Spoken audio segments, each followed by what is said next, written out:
Quero cumprimentar todos os nossos irmãos que estão connosco esta manhã, cumprimentar também os nossos amigos e desejar que todos possam sentir a paz do Senhor na sua vida e que o Espírito Santo nos possa falar esta manhã.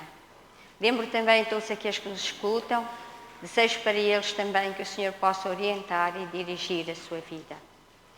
Irmãos, ao olhar daqui para os irmãos, o meu coração se enche de gratidão ao Senhor, porque nós todos estamos aqui com um propósito, como os nossos jovens acabaram de cantar, para louvar o Senhor. O propósito que nos trouxe aqui é realmente prestar a nossa adoração ao Senhor. Obrigada, jovens, por este hino. Eu gostaria de pedir, por favor, ao Rui.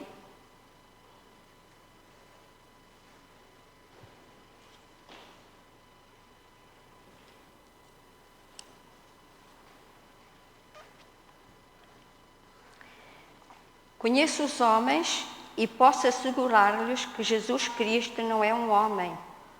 Mentes superficiais veem uma semelhança entre Cristo e os fundadores de impérios e os deuses de outras religiões. Tal semelhança não existe. Entre o cristianismo e qualquer outra religião há uma distância infinita. Em Cristo tudo me assombra. O seu espírito surpreende-me e a sua vontade confunde-me. Entre ele e qualquer outra pessoa no mundo não existe termo de comparação. Estas palavras, irmãos, são de Napoleão Bonaparte. Aliás. Ele pronunciou estas palavras na ilha de Santa Helena, ao falar com o general Bertrand pouco tempo antes de ele morrer. Para trás tinham ficado as suas vitórias, as suas derrotas, também a sua soberba, a sua humilhação, tudo ficou para trás. E agora, na quietude do exílio, este grande rei, ele pôde meditar realmente quem era Jesus. E ele chegou a reconhecer a incomparável grandeza de Jesus. E ele então uniu a sua voz a tantas outras vozes que admiram este grande mestre da Galileia. Irmãos, por que é Jesus uma figura central e suprema da história? O que é que a sua vida irradia para que muitos homens, mulheres de todas as épocas se inspirassem e lançassem-se nos mais nobres empreendimentos ou enfrentassem os piores perigos? Por que, irmãos? Por amor a Jesus, muitos dos seus seguidores sofreram fome, desprezo, foram também maltratados, caluniados. Outros experimentaram escárnio, açoites, prisões e morte. Nós vemos continuamente ao nosso redor pessoas que servem desinteressadamente ao seu próximo. E nós podemos ver isso nos hospitais, nos lares, nas prisões, na ADRA, também, irmãos, também no nosso próprio lar, no lar de muitos irmãos, cuidando do seu doente, sem esperar recompensa, aplausos, porque o amor de Cristo as motivou a agir. Irmãos, muitas coisas que nós fazemos no mundo e depois ficamos surpreendidas, fazemos porque realmente Jesus nos motiva a agir. Como explicar a influência e a atração que Jesus exerce sobre muitas pessoas, em todos os tempos e também em todas as culturas? Irmãos, só Jesus. Só Jesus, sem deixar de ser Deus, fez-se completamente homem para nos compreender, para estar junto de nós e também para nos salvar. Vamos abrir as nossas Bíblias em João 1,14.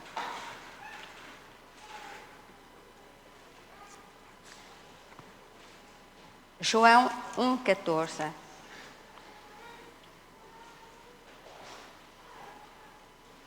E o Verbo se fez carne e habitou entre nós, e vimos a sua glória como a glória do unigênito do Pai, cheio de graça e de verdade. Irmãos, que humildade, que condescendência, que amor Jesus tem para conosco. Irmãos, porque é que realmente tantas pessoas, irmãos, têm passado tantos problemas no mundo para poderem servir a Jesus? Eu vou contar uma pequenina experiência, irmãos. Maria era uma jovem que vivia em Luanda. O seu marido era empresário. Ela tinha tudo o que precisava. Ela tinha um bom carro, tinha uma boa casa. Ela tinha tudo o que era necessário para uma pessoa ser feliz. Mas esta senhora não era feliz. Ela sentia um vazio muito grande no seu coração. Apesar de estar rodeada de muita abundância, ela sentia um vazio muito grande no seu coração. E um dia, ao andar pela cidade de Luanda, ela ouviu alguém cantar. E ela parou. Era um hino. E aquele hino impressionou-a muito. Um simples hino impressionou-a muito. Mas ela seguiu, foi para o seu lar. Aquele vazio continuava.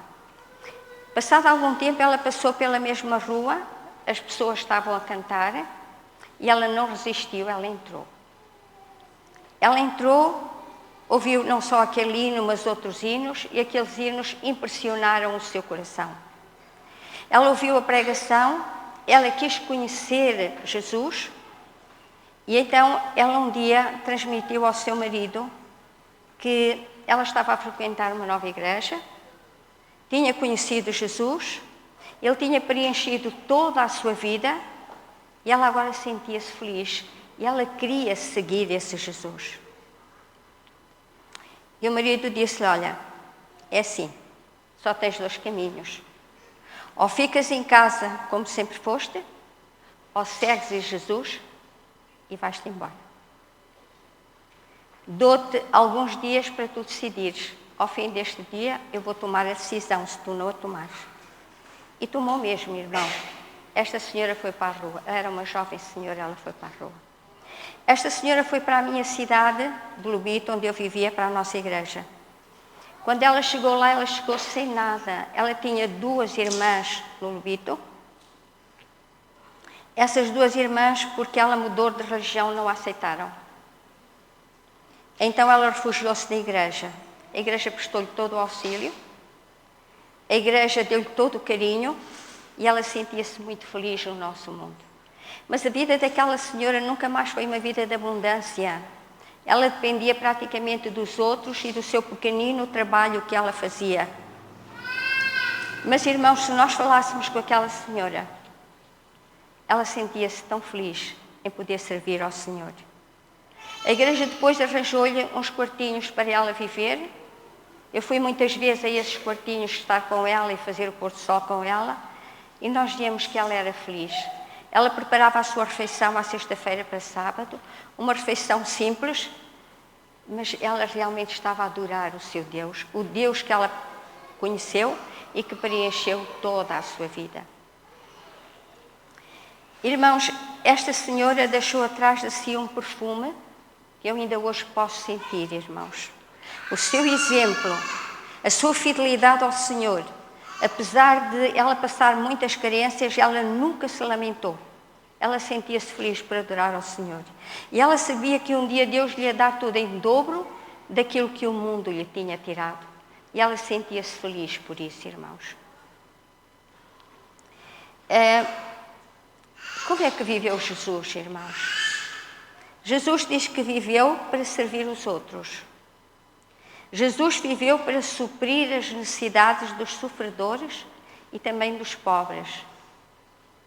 E Jesus sentia alegria quando alguém ia ter com ele e Jesus o podia ajudar. Muitas vezes as pessoas que iam ter com ele eram aqueles que eram mais desprezadas. Os pobres, os doentes, também os leprosos. Jesus nunca recusou auxílio, seja a quem for que fosse ter com ele. E porquê é que Jesus procedeu assim, irmãos? Porque o amor era o centro da obra de Cristo. E diz que Jesus era feliz em fazer este trabalho. muito feliz. Eu estou certa, irmãos, que quando nós fazemos este trabalho em favor dos outros, nós também somos felizes, irmãos. E todos nós desejamos ser felizes. Mas, irmãos, para ser feliz, há um segredo.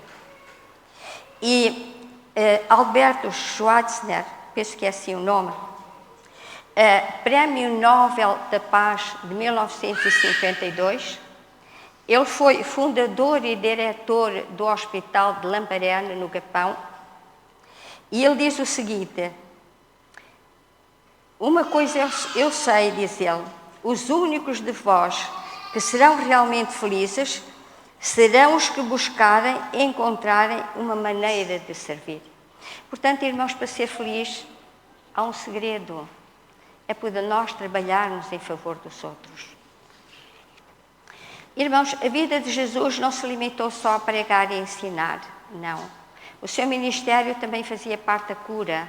E Jesus usou muitas vezes realmente o seu ministério em favor daqueles que se encontravam doentes.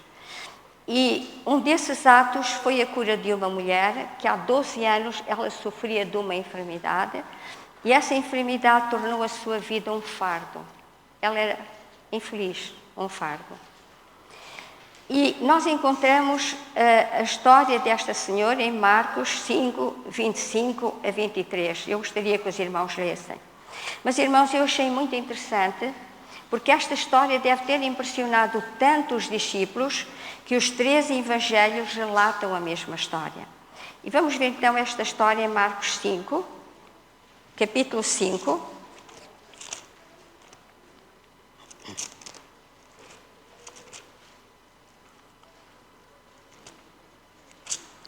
Marcos capítulo 5,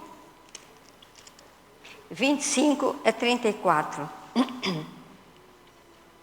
E certa mulher que havia 12 anos tinha um fluxo de sangue e que havia padecido muito com muitos médicos e despendido tudo quanto tinha feito, ou tinha na sua casa, nada lhe aproveitando isso, antes indo a pior. Ouvindo falar de Jesus, veio por detrás entre a multidão e tocou o seu vestido, porque dizia: se tão somente tocar nos seus vestidos, sararei. E logo se lhe secou a fonte do seu sangue e sentiu no seu corpo estar já curada daquele mal. E logo Jesus, conhecendo que a virtude de si mesmo saíra, voltou-se para a multidão e disse: quem tocou os meus vestidos? Disseram-lhe os seus discípulos: vês que a multidão te aperta e dizes: quem me tocou? E ele olhava em redor para ver o que isto fizera. Então a mulher, que sabia o que lhe tinha acontecido, temendo e tremendo, aproximou-se e prostrou-se diante dele e disse-lhe toda a verdade. E ele lhe disse: filha, vai em paz, foste curada, a tua fé te salvou. Irmãos, esta senhora, diz-nos o relato, tinha gasto toda a sua fortuna com médicos e também com medicamentos, para depois no fim lhe dizerem que a sua doença era incurável. Nós podemos imaginar, irmãos, o desespero e a angústia desta senhora. Mas, entretanto, alguém lhe falou que Jesus efetuava muitas curas. Apesar dela estar magra, magrinha e bastante fraca e doente, ela decidiu ir ter com Jesus. Mas quando ali chegou, uma grande multidão rodeava Jesus. Ela fez 3 tentativas, ou talvez mais, para ver se conseguia aproximar de Jesus. Mas ela não conseguiu. Irmãos, este relato impressiona-nos, porque Jesus conhece cada um de nós, irmãos. Jesus conhece as dificuldades e os problemas e as doenças de cada um.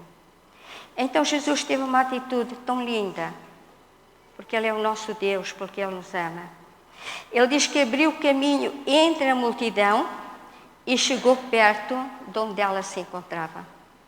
Aquela senhora olhou para ele e viu que estava na presença do seu médico, aquele que poderia salvá-la ou curá-la da sua doença. Mas a confusão era tanta que ela não conseguiu falar, ela não conseguiu dizer nada, mas conseguiu apenas avançar e tocar no manto de Jesus. E ela, ao tocar no manto de Jesus, ela sentiu que estava curada. E ela ficou tão feliz e tão agradecida a este grande médico que silenciosamente ela quis afastar-se sem ser notada. Mas, irmão, Jesus notou e Jesus queria falar com ela. Jesus queria dizer-lhe palavras para que ela nunca mais se esquecesse das palavras que o Mestre lhe queria dizer. E diz que o Mestre, no meio daquela grande multidão, Jesus parou, todas as pessoas pararam. E Jesus perguntou: quem me tocou? E os discípulos disseram: então, rodeado de tanta gente, és tocado por muitas pessoas. Irmão, Jesus sentia bem o que era o toque casual. E Jesus sentiu bem o que era o toque da fé. Aquele toque era diferente.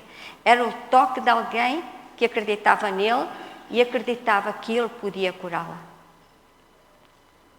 Então, irmão, diz o Espírito de Profecia o seguinte: Jesus queria que a fé desta mulher fosse um modelo que outros pudessem imitar. Ele desejava que ela levasse consigo a alegria de saber que foi pessoalmente notada e reconhecida por Jesus. Oh, irmãos, isto entra no nosso coração de tanta gratidão para com o nosso Deus. Porque Deus ama com tanta ternura ao ser humano e trata com tanta ternura ao ser humano. E nós às vezes somos tão ásperos para com o ser humano que Deus ama, irmãos. Somos tão agressivos e muitas vezes magoamos e ferimos os outros. E Jesus dá-nos um exemplo da ternura e do amor com que devemos tratar os outros mais frágeis ou mais desprotegidos que nós. Então, irmãos, aquela senhora diz que caiu aos pés de Jesus para o adorar. E Jesus bondosamente lhe disse: tem bom ânimo, filha. Outra palavra linda que sabe bem, que é bom ouvir essas palavras: filha, a tua fé te salvou, vai e estarás curada. Oh, irmã, este episódio é um episódio muito bonito, irmãos. É um episódio que nos fala do Deus de amor que nós temos. Por isso, ao olhar hoje para todos os irmãos que estão connosco, eu dei graças a Deus, irmãos, porque nós estamos aqui porque adoramos este grande e poderoso Deus. Irmãos, a obra de Jesus diz que estava a aproximar-se do seu fim. E Jesus agora queria preparar os seus discípulos para as cenas finais do seu ministério nesta terra. E Jesus achou por bem agora dedicar mais tempo aos seus discípulos e, sobretudo, atraí-los a si através do seu amor. E Jesus agora faz uma pergunta aos discípulos. A pergunta que talvez muitas vezes Jesus também tem feito a nós. Jesus faz uma pergunta aos discípulos. Abramos as nossas Bíblias em Mateus 16. Mateus 16. E verso 13 e 14. Mateus 16, verso 13 e 14.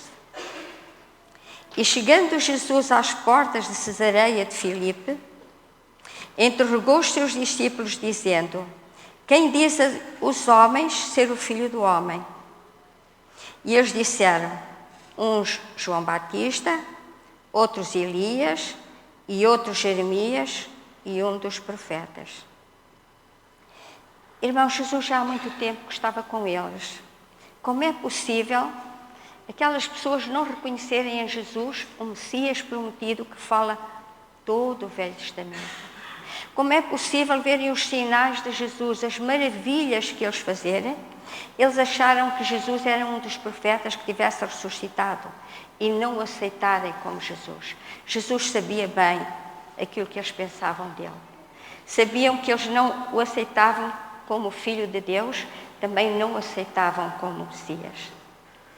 E Jesus agora olha para os discípulos e dá a oportunidade aos discípulos de testemunharem da sua fé.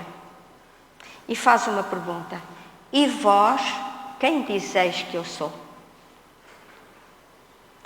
Irmão, esta pergunta é muito importante. E vós, quem dizeis que eu sou?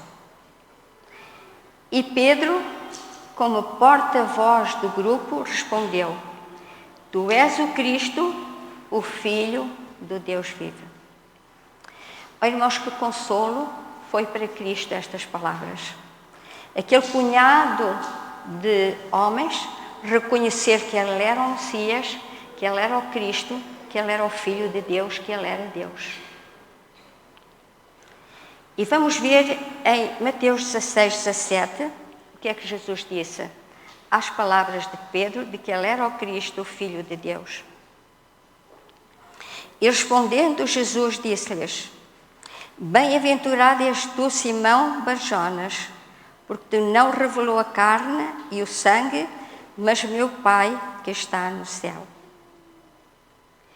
Irmãos, no Desejar a Todas as Nações, na página 310, diz o seguinte: a verdade confessada por Pedro é o fundamento da fé do crente.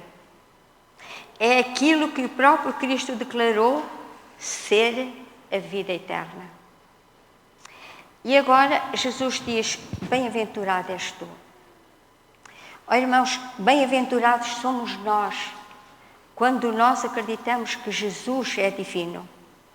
Quão aventurados, quão felizes nós somos se nós acreditarmos na divindade de Jesus.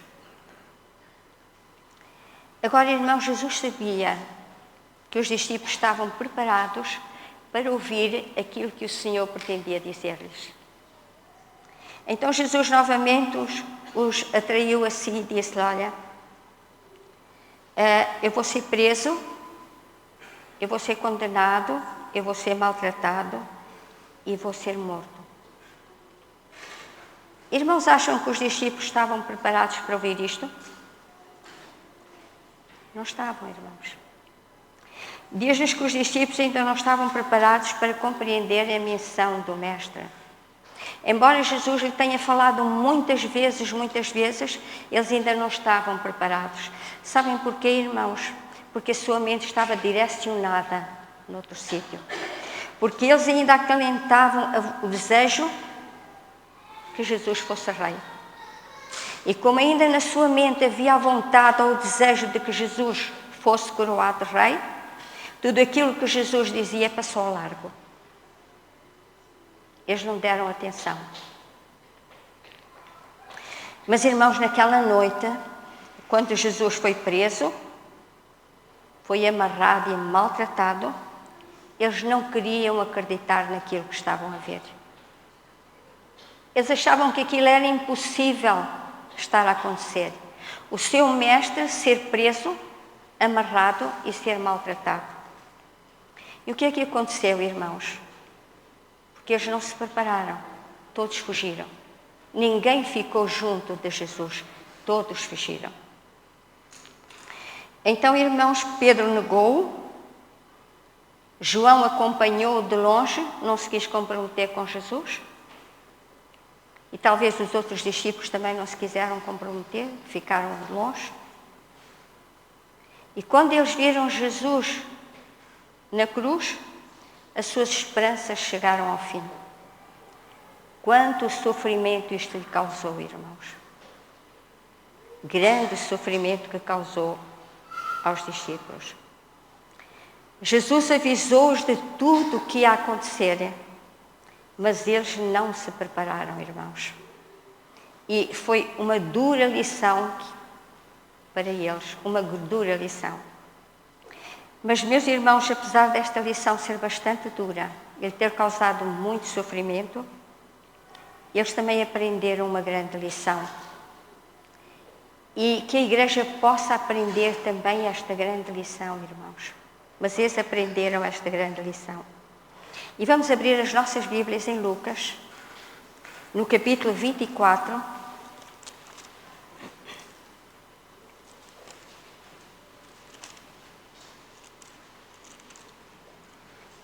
Lucas, no capítulo 24, verso 50 a 53.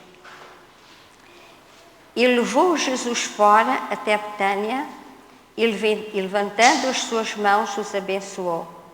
E aconteceu que, abençoando-os, ele se apartou deles e foi elevado às alturas. E adorando eles, tornaram com grande júbilo para Jerusalém.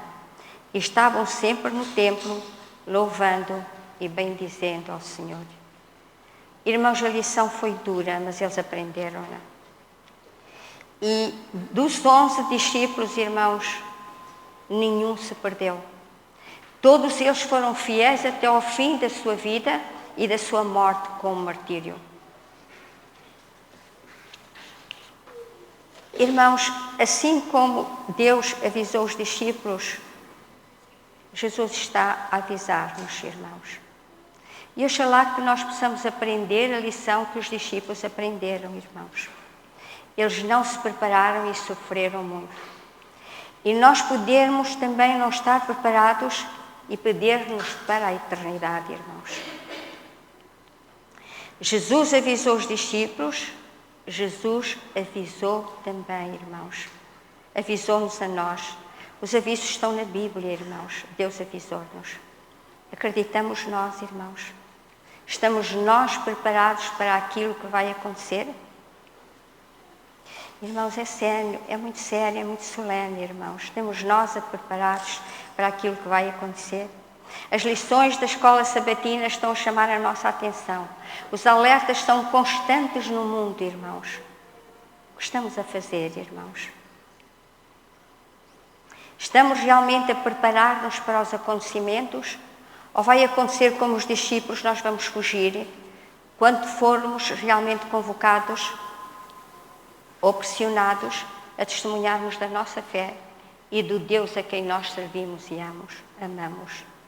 O nosso comportamento será como os discípulos ou iremos levantar-nos e dizer: este é o nosso Deus a quem nós adoramos? Irmãos, está a nossa fé fundamentada nele para não vacilarmos? Irmãos, eu gostaria de deixar uma pergunta para os meus irmãos. E para mim também, irmãos. E todos nós vamos ter que responder a esta pergunta, no silêncio do nosso lar, na nossa casa, enquanto oramos. O que é Jesus para mim, irmãos? Eu vou ter que responder a Jesus. Agora, o que é Jesus para cada um dos meus irmãos e daqueles que me estão a ouvir?